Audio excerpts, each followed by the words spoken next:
No me había acordado.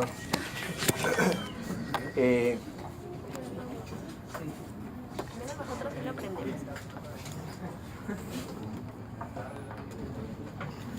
Bien, si queremos entrar en el estudio de lo que es corazón y grandes vasos, tenemos de todas maneras que enfocar algo de lo que es el mediastino. Me parece que el mediastino es una clase aparte, pero hay que empezar diciendo que sobre todo 2/3 de las lesiones que suceden en el mediastino, sobre todo en el corazón, son lesiones benignas. Por lo general son estudios, hallazgos casuales, les toman una radiografía de tórax y sale por ahí algo. Porque mucha patología frecuentemente es asintomática. Y el hecho de que no tenga síntomas le da una cierta tipificación de benignidad. Los que dan síntomas es porque ya son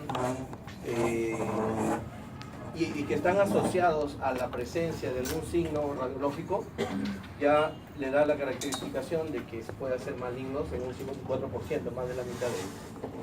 Entonces, por este alto porcentaje de benignidad, mitad, se aconseja de que cada vez que haya un hallazgo en la esfera cardiovascular, si en lo posible ha tenido estudios previos, hay que comparar con esos estudios previos. El mediastino, simple, rapidito, nada más 2 palabras sobre esto, deriva del latín estar en medio, ¿no? Y es la región obviamente que queda entre los dos pulmones, y esos pulmones que están revertidos por sacos pleurales. Se va a ir desde arriba por el opérculo, el orificio superior del tórax, hasta el diafragma, desde donde las estructuras torácicas se hacen abdominales. Adelante, el límite es el esternón y obviamente los cartílagos costales, y por detrás la superficie anterior de las 12 vértebras dorsales, si queremos enmarcarnos dentro de límites anatómicos. Recuerden ustedes entonces que el mediastino es la parte central del tórax que queda entre los pulmones, que hemos dicho ya los límites, y el contenido, sobre todo, el corazón y los grandes vasos. Pero no solamente eso, sino también puede tener restos del timo, la parte distal de la tráquea, partes proximales de los bronquios, derecho e izquierdo, el esófago, nervios vagos, frénicos y el conducto torácico, ¿no?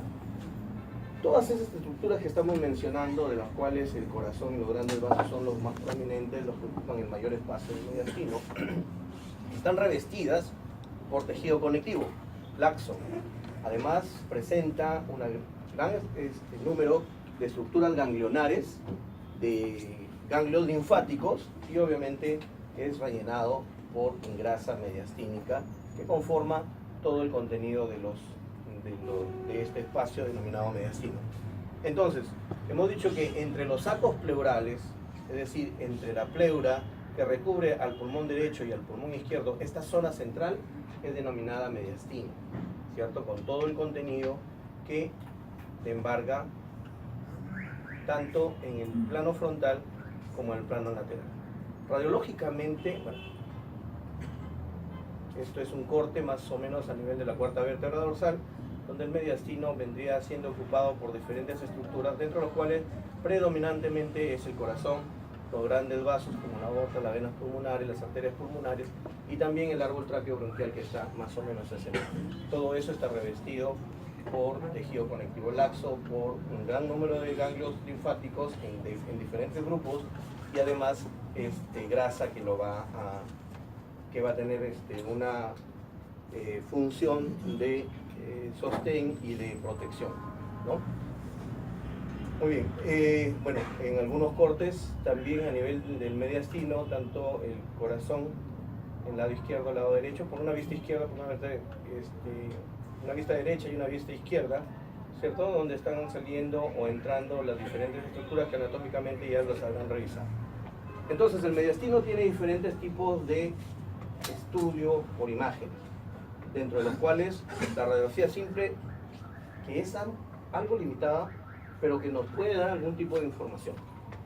Bueno, ahora la radiología digital, el ultrasonido solamente podrá ser utilizado en niños, ¿ya? Si es que quiero ver mediastino, no si es que quiero ver vasos de corazón, ¿okay? Porque el estudio en realidad de elección para lo que es patología cardíaca, obviamente es el ecocardiograma, que nos brinda cantidad de información. Además, la tomografía convencional, con mucho mejor definición anatómica, la helicoidal multicorte, que es simplemente una variante de la otra, la resonancia magnética nuclear. Ahora se están haciendo estudios funcionales con la resonancia magnética. O sea, se están haciendo estudios en los cuales tienen que ver con todo este ciclo cardíaco fisiológico que ustedes seguramente lo recordarán. Y la tomografía por emisión de positrones, que es el PET, combinada con la tomografía computarizada.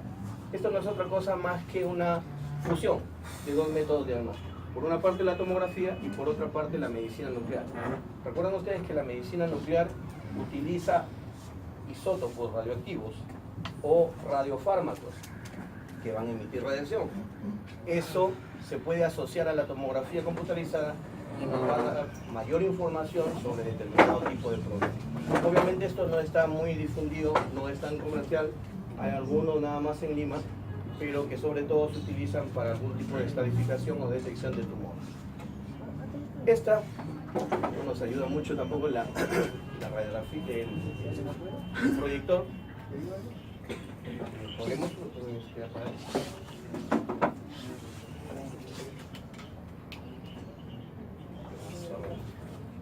Esta es una radiografía de tórax frontal, ¿no? Y esta es una radiografía de tórax en proyección lateral, ¿cierto? Muy bien. No sé si les habrán dicho, pero si ustedes dicen radiografía de tórax frontal y lateral, siempre les van a tomar una lateral izquierda, salvo que ustedes digan derecha. Es decir, si ustedes no dicen nada, en su solicitud dicen radiografía de tórax frontal y lateral, el tecnólogo va a poner el lado izquierdo del paciente más cerca a donde está la placa radiográfica o el detector de la imagen, ¿sí? Pero si ustedes dicen radiografía lateral derecha, es el lado derecho el que va a estar más cerca a la placa o al detector de la imagen, ¿no? ¿Por qué? Entonces la pregunta es, ¿cuándo decido yo si una radiografía debe ser tomada en lateral izquierda o en lateral derecha? Si yo digo que es en la izquierda, le puedo decir, no puedo poner absolutamente nada, solamente le puedo decir radiografía frontal y lateral, porque yo estoy seguro que ya se ha estandarizado que la radiografía lateral se toma en posición izquierda, es decir, otra vez más, el lado izquierdo más cerca a la zona donde está la placa. Pero si yo le digo lo contrario, radiografía lateral derecha, entonces el tecnólogo, él ya tiene la idea de que el lateral se toma con la izquierda, con el lado izquierdo hacia el chasis. Pero cuando yo le digo derecha, él tiene la obligación de que el lado derecho es el que va hacia el chasis. Ya varía su protocolo, pero porque ustedes lo están indicando. Cuando les digo, la pregunta es, ¿cuándo decidir si utilizo una izquierda o una derecha? Será cuando yo tengo alguna imagen patológica o sospecha de algo patológico que esté en el campo derecho o en el campo izquierdo. O sea, vamos a suponer que yo veo aquí una opacidad, un nódulo o una masa en el campo pulmonar derecho. Y yo quiero ubicarme, ¿está adelante del corazón o está después del corazón? Obviamente que tengo que tomarle una radiografía lateral. Pero aquí en ese caso sí, como la lesión está en el lado derecho, tengo que especificar que se le tome radiografía lateral derecha. Si, por el contrario, la imagen que yo estoy sospechando estuviera en el lado izquierdo, solamente podría limitarme a decir radiografía lateral de frente, perdón, radiografía de frente y de perfil, porque sé que me van a tomar una izquierda. ¿Sí? Muy bien, entonces, hemos dicho de que la parte central, la que queda entre estas dos campanas negras o radiolúcidas o radiotransparentes que nosotros estamos viendo u observando en la radiografía de tórax, esa parte central es la que me va a delimitar el mediastino. Y obviamente el gran órgano que destaca es el corazón. Y el corazón en el lado izquierdo tiene 4 arcos, ¿cierto? El primer arco lo determina el arco aórtico. o el callado de la aorta. El segundo arco lo delimita la vena cava, el tronco de la pulmonar. El tercer arco, que es este de aquí, lo va a determinar la orejuela izquierda. Y el cuarto arco lo delimita grandemente el ventrículo izquierdo. ¿Ok? Entonces, en toda radiografía de tórax yo tengo que observar hasta 4 arcos. El tronco, el arco aórtico, el tronco de la pulmonar, la orejuela izquierda y el ventrículo izquierdo. ¿Sí? En cambio, en el lado derecho de la silueta cardíaca, solamente yo puedo observar 2 arcos, en su gran mayoría, algunos dicen que hasta 3. Pero los 2 arcos, ¿no? Uno es de la vena cava superior, que casi no se observa acá, y todo este de acá, grande, ese segundo arco es el de la aurícula derecha. Pregunta, ¿el ventrículo derecho se ve o no se ve en una radiografía? No se ve. ¿Por qué? Porque el corazón está acostado. El ventrículo derecho se apoya sobre el diafragma. ¿Y el diafragma qué densidad tiene? Agua. ¿Y el corazón qué densidad tiene? Agua. Entonces, yo supongo que aquí debe estar apoyado el ventrículo derecho, pero no se va a ver. ¿Okay? Tengan en cuenta entonces los arcos que delimitan la silueta cardíaca, tanto en el lado izquierdo como en el lado derecho. Otra cosa más. La tercera parte del corazón debe estar proyectada hacia el lado derecho, en la línea media. Y 2/3 del corazón deben estar hacia el lado izquierdo. Esa va a ser su posición normal. 1/3 del corazón proyectado hacia el lado derecho desde la línea media, ¿no? De la línea que unimos nosotros las apófisis espinosas de las vértebras dorsales.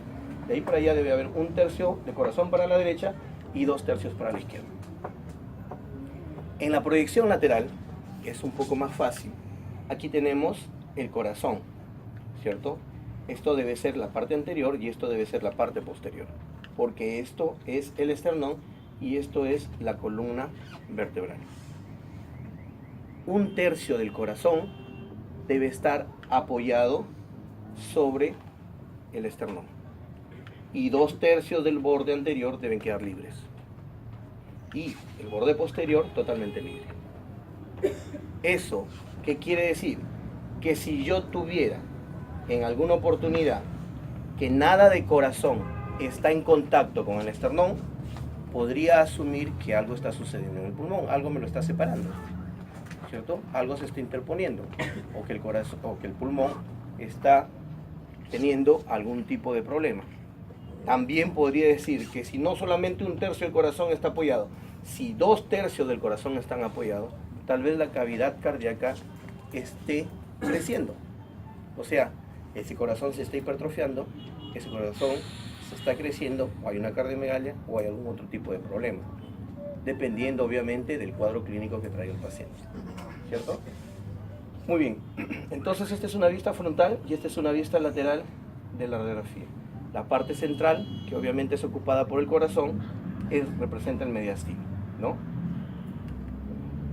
Aquí hay algo importante, ¿no? Según Felson, que es lo que nosotros utilizamos dentro de la radiología, ¿ya?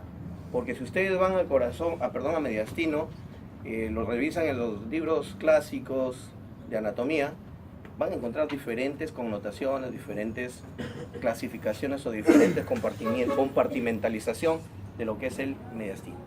Yo les voy a hablar de la división radiológica. Y la división radiológica responde a Felson, que nos parece que es una de las más precisas y las más fáciles, digamos, de interpretar.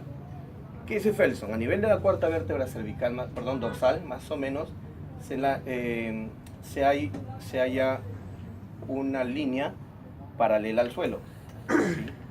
Y desde ahí, o desde el borde superior, de la proyección del borde superior del arco aórtico, ¿no es cierto?, una línea que pase por el borde posterior del corazón va a ser una primera línea. Y una segunda línea va a ser a 1 centímetro por detrás del borde anterior de las vértebras dorsales. Creo que la tengo dibujada, sí, ahí está. ¿Ok? Entonces, una línea tangente al callado de la aorta. Si el callado de la aorta está así, una línea tangente que más o menos me va a dar la cuarta vértebra dorsal, ¿cierto? Trazo dos líneas, una que vaya por detrás del corazón y otra que vaya a 1 centímetro por detrás del borde anterior de los cuerpos vertebrales dorsales. Esas dos líneas me delimitan 3 regiones. La que está por delante es el mediastino anterior. La que queda entre esta línea del borde posterior del corazón y de las vértebras me delimitan el mediastino medio. Y todo lo que queda por detrás me va a delimitar el mediastino posterior. ¿Y eso para qué? Porque hay lesiones que son más frecuentes en el mediastino anterior, otras en el medio y otras en el posterior. Por ejemplo, si yo encontrara alguna tumoración o alguna formación expansiva en el mediastino posterior, lo primero que se me va a venir a la cabeza es que sea un tumor neurogénico. Pero si yo lo encuentro en el mediastino anterior, yo diría que es un timoma, o es un teratoma, o es un linfoma, ¿no? Entonces, eso es lo que nos da a nosotros la connotación de conocer este tipo de divisiones anatómicas. En este caso, y les vuelvo a repetir, división anatómica radiológica determinada por Felsen. Hay algunos que por arriba de esta línea le llaman el mediastino superior, pero eso es algo adicional y que si ustedes leen el Pedrosa lo van a ver. Entonces, miren ustedes que la tomografía es de mucho mejor definición anatómica para observar lo que nosotros estamos viendo, lo que les estamos comentando en esta diapositiva. Esta es una tomografía, un corte axial de la tomografía en ventana parenquimal, en ventana pulmonar. Pero ¿cuál es la diferencia o por qué yo digo o asumo que esto es ventana parenquimal? Porque veo la división dicotómica de los vasos sanguíneos. No es que en esta tomografía se le haya inyectado una sustancia de contraste, no. Sencillamente que esto que ustedes están viendo, que son como si fueran unas ramificaciones y que cada vez se van dividiendo como si fueran árboles, ¿cierto? Todo eso es la ramificación de vasos pulmonares. Yo no veo nada de lo que son estructuras que quedan en el mediastino. Para mí esto es una ventana en donde yo tengo que evaluar los campos pulmonares. Bueno, habíamos dicho esto, ¿no? El mediastino superior, aquel que quedaba por encima del arco aórtico, más o menos cuarta vértebra dorsal, eso le llamábamos el mediastino superior. Y luego tendríamos un mediastino anterior, un medio y un posterior. El posterior con sus áreas prevertebrales, sus áreas paraespinales y sus áreas, el área retrocrural. Y aquí es donde decíamos que hay algunas dimensiones que tendríamos que tomar en cuenta para la interpretación de imágenes en rayos X o en tomografía, ¿no? El timo, por ejemplo, en un paciente menor de 20 años debe ser de 1.8 centímetros si es que todavía lo conserva, porque por lo general el timo debe desaparecer a los 3 años. El paciente, bueno, aquí debe ser mayores de 20 años acá. El paciente mayor de 20 años está a 1.3 centímetros en los que todavía percibe. La aorta ascendente, 3.6 centímetros con un intervalo entre 2.4 y 4.7. Más de estos 4.7 nosotros estamos hablando de una dilatación aneurismática, ¿no? Un aneurisma de aorta. En la porción descendente, en promedio 2.6 centímetros y que fluctúan entre 1.6 a 3.7. El corazón con un diámetro transverso de 11.5, 15.5. El coeficiente cardiotorácico ya lo vamos a ver cómo lo sacamos. Y bueno, los ganglios linfáticos siempre determinar el eje corto. Porque en problemas tumorales en donde los ganglios linfáticos han sido invadidos, quien nos va a determinar mejor el seguimiento de un tratamiento es el eje corto, no el eje más largo. Y medido en un plano axial, ¿ya? En un corte transversal o un plano axial. Se considera que los ganglios linfáticos son hasta 10 milímetros normales. En el eje corto, el diámetro menor, en un plano transversal, en un plano axial. ¿Qué pasa? Si yo recibo una tomografía que me dice, se observan en el mediastino adenopatías de 14 milímetros de diámetro del eje corto, yo tengo que parar las antenas, que aunque no es un límite patológico, ya es un límite sospechoso. Todo lo que quede por debajo de 10 milímetros todavía lo puedo considerar como que si no fuera, como que fuera dentro de la normalidad. Pero si es entre 10 y 15 milímetros, tengo que parar las antenas y decir que algo puede estar sucediendo ahí. Más de 15 milímetros en el eje corto, definitivamente es patológico. ¿Ya? Y tengo que buscar la causa, que es un ganglio infiltrado por alguna tumoración, o es propio del ganglio, a lo mejor ya estamos frente a un linfoma, o es alguna infiltración de algún otro tipo, ¿no? Todo eso debemos considerar. Bueno, los signos radiológicos de lesiones mediastinales, los bordes deben ser nítidos, los ángulos obtusos, ya lo vamos a ver, la convexidad dirigida al pulmón y la base dirigida al mediastino. Esto para saber más o menos los grupos tumorales, qué preferencia de localización tienen. Se ha determinado, por ejemplo, que según el compartimiento mediastinal, los tumores y los quistes del timo predominan en la porción anterior. El tumor neurogénico en el medio y en el posterior. El linfoma en el anterior y en el medio. Tumores germinales lo tenemos acá, quistes, anterior, medio y posterior en los tres, así como los mesenquimatosos, los tumores endocrinos en el mediastino anterior y medio, y el quiste hiatídico en cualquiera de los tres colores. Para tener una connotación más o menos de diagnósticos diferenciales, ¿no? Muy bien, entonces entramos así a lo que es corazón y grandes vasos, ¿no? Bueno, el corazón, recuerdan ustedes que es un órgano musculomembranoso que está pues localizado en el mediastino y conformado especialmente por estructuras musculares que tienen autonomía, ¿cierto? En el movimiento, ¿no? Y que constituyen una bomba que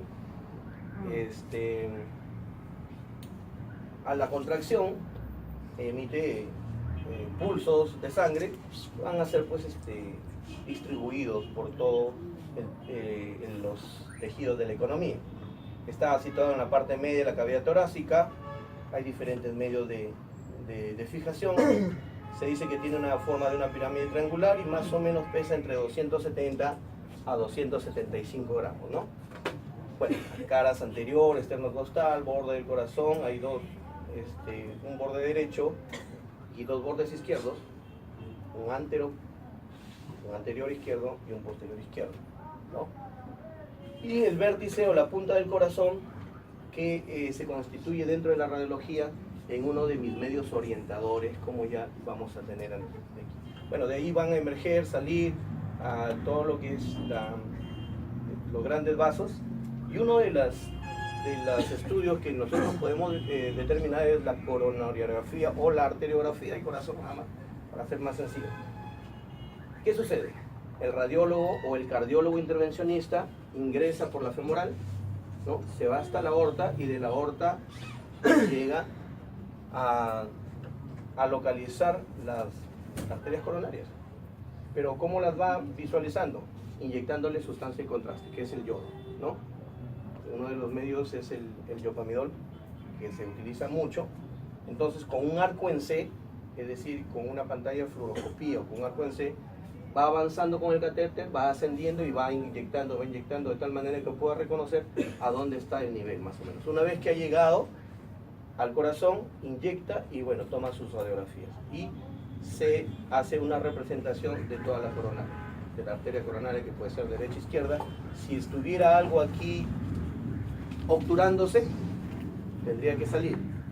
Entonces podríamos, en ese punto donde se está obturando, se está estrechando, ahí deberíamos incidir en que se puede dar algún tratamiento, ¿no?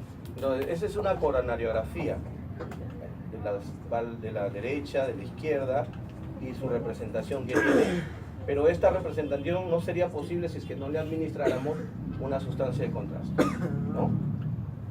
Si esto identifica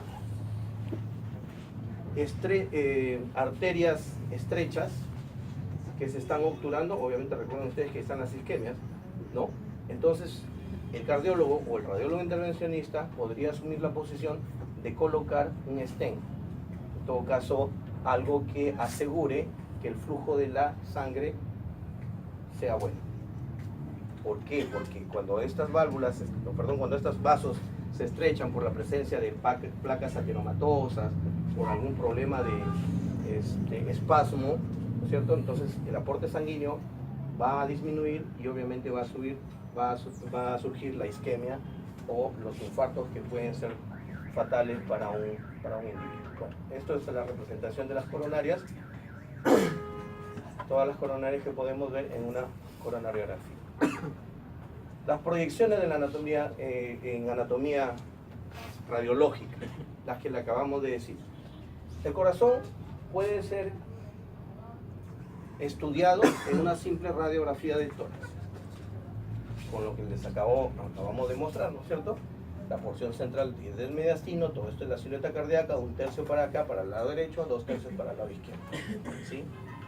Y esta es la representación que tenemos en una radiografía de tórax normal, con la connotación pues que hay que tener lo mismo que para la radiografía de tórax: posición de pie, ¿no? En inspiración forzada o sostenida, perdón, y que esté con los adecuados valores de penetración o adecuados valores de radiación. Muy bien, bueno, esto es para más o menos ver lo que nosotros hemos dicho. Esto de acá constituye el callado de la aorta y esto se puede observar en la radiografía, que es el primer arco. El segundo arco es el de la pulmonar, el tercer arco es la orejuela y todo este cuarto arco es el ventrículo izquierdo. Mientras que acá se ve solamente el arco de la vena cava superior y todo esto que es la aurícula. Este de aquí, que vendría siendo el ventrículo, ya no se ve en la radiografía porque se apoya en el músculo diafragma, ¿no? Bueno, más o menos para que ustedes se den cuenta de lo que está pasando. El arco aórtico, que forma el primer arco, cono de la pulmonar, la arteria pulmonar, la orejuela izquierda y todo esto que vendría siendo la proyección del ventrículo de ese lado. Todo esto vendría siendo la aurícula derecha, mientras que el ventrículo derecho se apoya, se asienta o se acuesta sobre el músculo diafragma, por eso no se ve. Muy bien. Si nosotros tenemos una vista axial más o menos para que lo puedan comprender, ¿cierto? Con sus dos aurículas y dos ventrículos y obviamente sus septos que los separan, interauricular e interventricular o auriculoventricular, ¿no? Todas estas cavidades nosotros las podemos, si bien es cierto no las vamos a ver bien en una radiografía de tórax, por lo menos debemos tener la noción de que están ahí, ¿cierto? El índice cardiotorácico debe ser menos de 0.5. Bueno, ya, pero doctor, menos de 0.5, ¿a qué se refiere con eso? Bueno, de aquí lo vemos. 1/3 está mal. Sí, está bien. 1/3 a la derecha, 2/3 a la izquierda de la línea media, ¿no? Y bueno, las curvas que ya hemos hablado. En una radiografía lateral, las proyecciones de las válvulas. En este caso, por ejemplo, hay una columna radiolúcida que corresponde a la tráquea. Las escápulas deben salir, ¿cierto?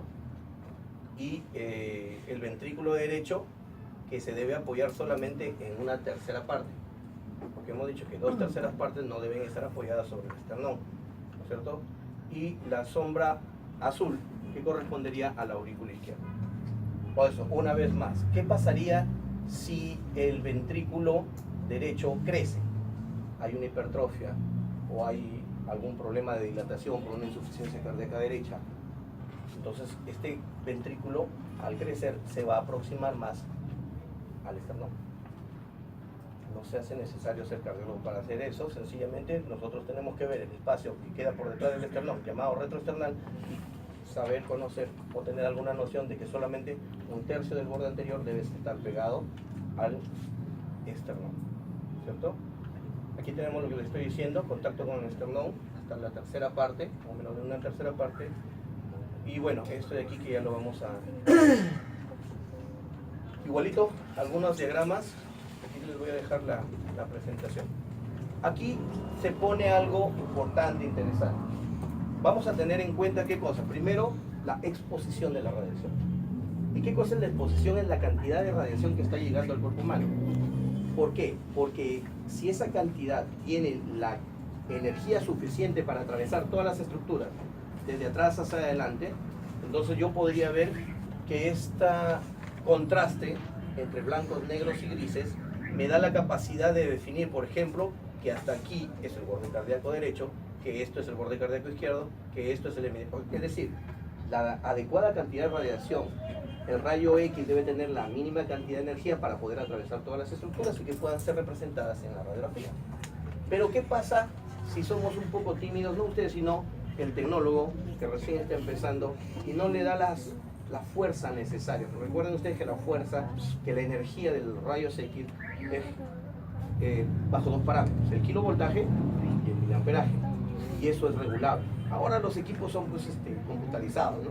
Y a los que rotaron en el regional se les enseñó ese tipo de equipos donde salía solamente una figurita y ahí para presionar nada más con el dedo nada más poníamos quiero tórax, le pones tórax y todavía me decía ¿qué son? Antero posterior, lateral, dependiendo de eso es obvio pues, ¿no?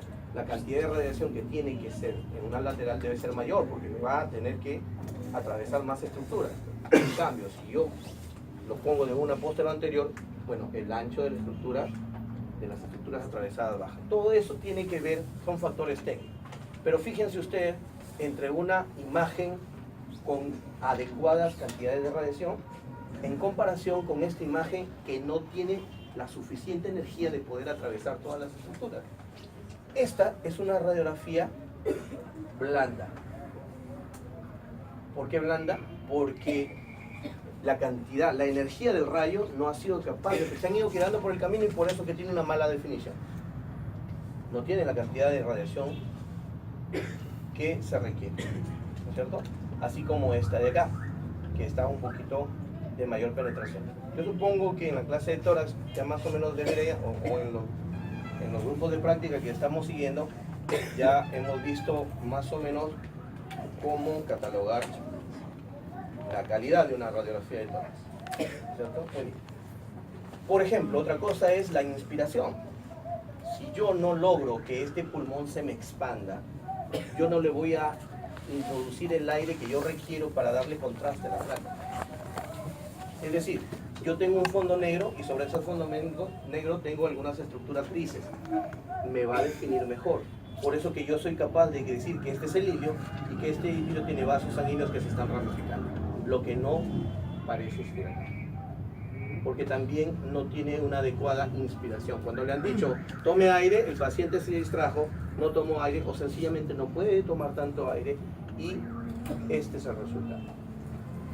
Otra de las cosas es la magnificación, ¿no? Bueno, yo esto lo habíamos comentado en la práctica correspondiente. Si esta mano, ¿cierto? El rayo el haz luminoso que está emitiendo el proyector fueran rayos X, ¿cierto? Si esta mano se acerca a la fuente de rayos X, las dimensiones se va a sobredimensionar. Pero si mi mano la acerco más a donde se está dando la proyección, las dimensiones de mi mano se van a acercar más a la realidad. O sea, mientras más cerca el tubo, más grande. Mientras más cerca donde recibe la imagen, de igual tamaño, ¿no es cierto? Por eso que las placas se deben tomar no en antero-posterior, sino en postero-anterior. Porque si yo lo tomara dándole la cara al tubo de rayos X, el corazón queda más adelante. Entonces, el corazón lo podría yo falsamente identificar como que si estuviera crecido. Pero si yo me pongo en postero anterior, el corazón queda más cerca a donde va a recibir la imagen. Por eso es que se toma postero anterior y no antero posterior. Que sí se toman antes, sí, se pueden tomar, porque no se pueden poner de pie, sí, pues ya, entonces hay algunas técnicas, alternativas para tratar de minimizar esos efectos. Acá, por ejemplo, parece un corazón grande, pero no está bien inspirado, no tiene la adecuada radiación y encima al parecer no es posterior anterior, sino es antero-posterior. ¿Eso qué hace? Que yo pueda malinterpretar una cardiomegalia falsa. Otra de las recomendaciones es que si yo específicamente quiero ver corazón, mi indicación no debe ser radiografía de tórax. ¿Que la puedo ver? Sí, lo puedo ver. Pero si yo quiero algo que esté más relacionado con el sistema cardiovascular, yo tengo que solicitar una teleradiografía de corazón y grandes vasos. Esa es la manera adecuada, correcta, de solicitar un estudio para lo que es el sistema cardiovascular por rayos X. Teleradiografía de corazón y grandes vasos. ¿Y en qué se diferencia? En la distancia del tubo hacia la apéndice. Más o menos en un tórax se utiliza 0.80 centímetros. Perdón, 0.80 metros, o sea, 80 centímetros más o menos. Y en la teleradiografía, la distancia es de 1,20 metros. ¿Ya? Muy bien, y esto también para que la silueta cardíaca sea la más aproximada a la realidad posible. Entonces, en el diagnóstico por imágenes nosotros tenemos radiografía simple del tórax, que si es para corazón, tengo que pedirle teleradiografía. Ya saben ustedes cuál es la diferencia. Distancia del foco a la película. La radiografía de tórax, 80 centímetros. Teleradiografía, 1,20 metros. Pero también podemos echarle mano a la medicina nuclear, que ahora también está en boga, ¿sí? Por estudios funcionales cardíacos. La tomografía helicoidal, la resonancia magnética también está dando estudios funcionales y obviamente la ecocardiografía asociada al Doppler. Esto es uno de los métodos que más ha revolucionado en cuanto al estudio del corazón, ¿no? Muy bien. Siempre hemos venido diciendo el índice cardiotorácico, el índice cardiotorácico. ¿Cómo se saca el índice cardiotorácico? Es fácil. Si nosotros trazamos la línea media uniendo las apófisis espinosas de las vértebras dorsales, ese para mí va a ser el eje de la columna. Entonces, se acaba de decir de que 1/3 del corazón debe estar para el lado derecho y 2/3 deben estar para el lado izquierdo, ¿sí? Yo voy a levantar una perpendicular a ese eje. Me va a dar esta línea. La línea, es decir, una perpendicular a ese eje longitudinal hasta el borde más externo del lado derecho. Y de la misma manera voy a levantar otra perpendicular desde ese mismo eje hasta el borde más externo del lado izquierdo. Y voy a tener dos segmentos, este segmento A y este segmento B. Además voy a medir la máxima distancia desde la cara interna del tórax en la porción más ancha a la otra cara interna. Y ese me va a dar otro segmento que es el segmento C. El índice va a ser determinado por la suma de esto más esto dividido entre el total. Y ese índice no debe pasar de 0.5. Algunos autores por ahí dicen 0.51, incluso le dicen ahí hasta 0.52, tratando de ver factores técnicos. El hecho es de que 0.5 es lo normal.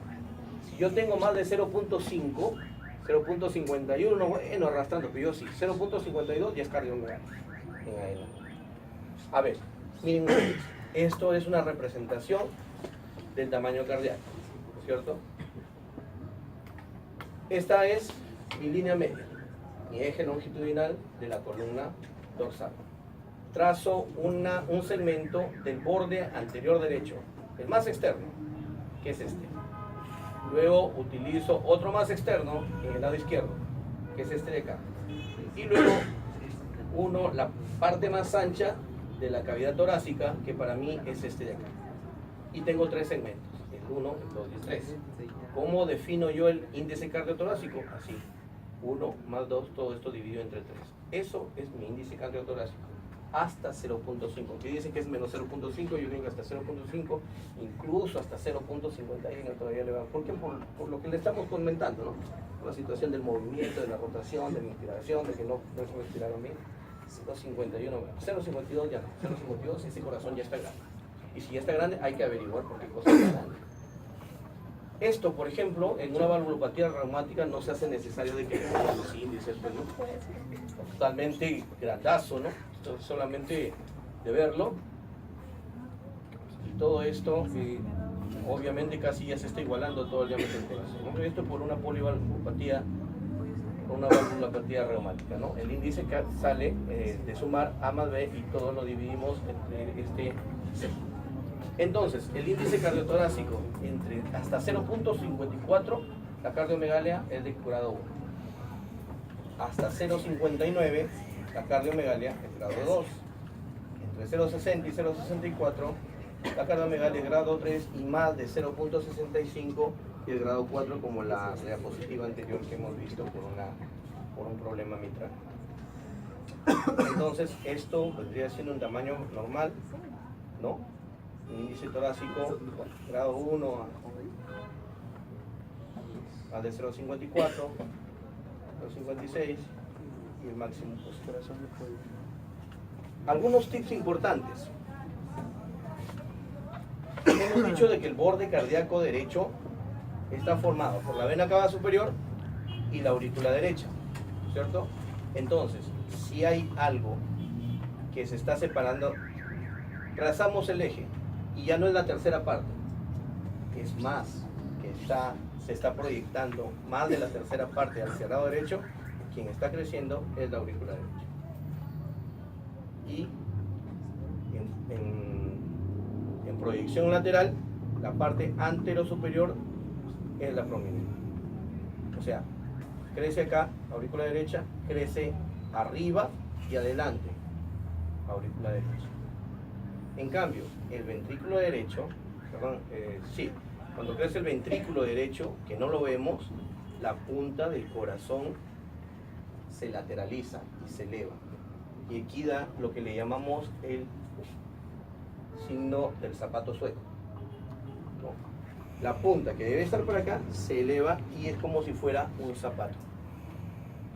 Y en la proyección lateral es todo la parte anterior de la silueta cardíaca la que está prominente. No solamente la antero superior, sino todo el borde o la parte anterior está prominente. Entonces, en la frontal, el ápice asciende, sube. Eso es signo de crecimiento ventricular derecho. Y en la proyección lateral, todo el borde anterior. En el crecimiento auricular izquierdo, en la lateral es más fácil porque es el borde posterior el que crece, ¿cierto? Aquí, bueno, aquí hay que tener un poquito de experiencia para tratar de definir la orejuela auricular izquierda, que puede originar un doble contorno cardíaco con aumento de densidad, debido a que se puede ser de que la aurícula está dilatada, y la carina, que es la zona de bifurcación de la tráquea, ¿no? Se puede abrir un poquito. Eso en cuanto al crecimiento de la aurícula izquierda. En cuanto al ventrículo izquierdo, el ventrículo izquierdo es este. Cuando crece el ventrículo izquierdo, la punta del corazón se va para abajo. O sea, la punta del corazón se va para acá, para el costado, ventrículo derecho. Punta del corazón para abajo, ventrículo izquierdo.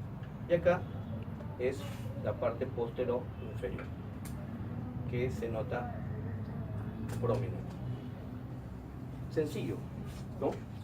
4 cosas que se deben tener en cuenta. ¿Qué cosa?